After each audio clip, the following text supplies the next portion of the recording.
Hello and welcome back to Applied Intelligence Live. It's day two of the show here in Austin, and I'm here with Blake Kerrigan, who is General Manager, Global ThinkEdge Business Group at Lenovo. Welcome. Thank you. It's nice to be here. So you were speaking yesterday here at the show on a panel about Edge AI in energy. Can you tell us a bit about what you discussed on that panel, and did you learn anything new? Yeah, I think the main thing that we were discussing was, we like to start with a theme of where the practical applications of AI can be deployed. And as the manager of the edge computing practice at Lenovo, we're maniacally focused on creating better business outcomes, and there's not really a better example than energy, oil and gas exploration. So what we tried to do is, in the life cycle of, discovering where resources might exist in the ground and getting them all the way to a consumer, we looked at some practical applications around using and leveraging AI in the data center, even down to the workstation. So trying to understand, well, how do we make more informed decisions about where we actually go dig or drill? And then we looked at, different safety and environmental applications of AI in the actual production. And then ultimately, how do you make sure that once those products get refined, and how do you get them to consumers, right, most efficiently and safely? So in terms of things that I learned, I was actually surprised how much engagement there was from the crowd. Takeaways for me, at least what I tried to leave with everybody is, don't boil the ocean. Start with, take small bites. It's the best way to eat an elephant, so to speak. Yeah. So overall, it's a good panel. Right. So in terms of, we can talk theoretically about all this technology as we're doing at the show, but where do you think, more widely in terms of all enterprises, where do you think we are on our journey in AI? I think today is early days, and I'm sure I'm not the only one to say that. I think people tend to be, at least large enterprises and even small to medium business, seem to be a bit overwhelmed with all the different options. Obviously, large language models are the hot topic. Everybody's probably will use the reference of ChatGPT probably for the 6,000th time today. But I think the reality is I think people are just getting comfortable with the assumptions around AI, maybe what some of the privacy implications might be.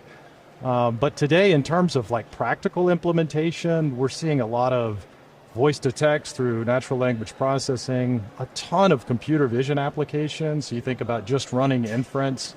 And these are pretty basic. I mean, some of the examples that we've worked with large companies on could be something as basic as, how do you do voice to text ordering at a quick service restaurant drive-through, right? All the way to doing visual inspection on an assembly line, right?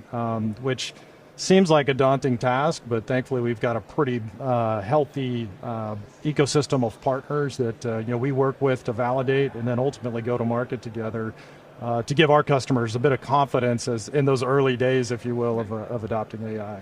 And do you have any sort of top tips for enterprises that are trying to deploy AI systems on a sort of larger scale?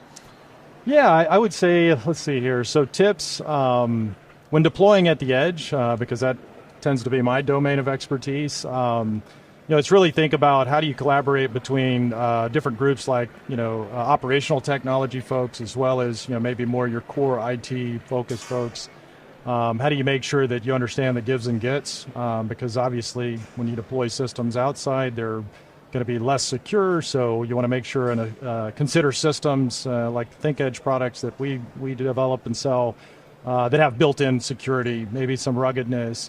But then also plan, how do you actually deploy? How do you avoid that POC purgatory that everybody seems to get into this cyclical mess with, right? So plan for longevity. Again, take small bites, and then also don't cap yourself. Right, assume that there's always going to be another evolution of anything that you deploy today, and plan on how you life cycle and manage those solutions in the field. And what do you think's next? What are you most excited about? And also, conversely, what do you think are the biggest challenges we're going to see? I know you've mentioned security, but anything else? Yeah, I think, security, I think, is one thing. I'm more interested to understand, well, how do we take large data sets and training that happens probably in the cloud or a private data center today? How do we leverage that and deploy it locally? So what's really gets me excited is maybe like self-service or avatar. Some of these could be done over your phone. Other ones require larger data sets. heavier amounts of GPU processing. But how do we augment the way that we interact, whether it's in a retail environment or maybe even the enterprise buildings that we work in office out of on a daily basis? So to me, conversational AI, I think, is super interesting. Even more interesting is, how it's deployed and where it exists. Great. Well, thank you so much for joining us here, and I really hope you enjoy the rest of your day at the show. It's my pleasure. Thank you, Susie.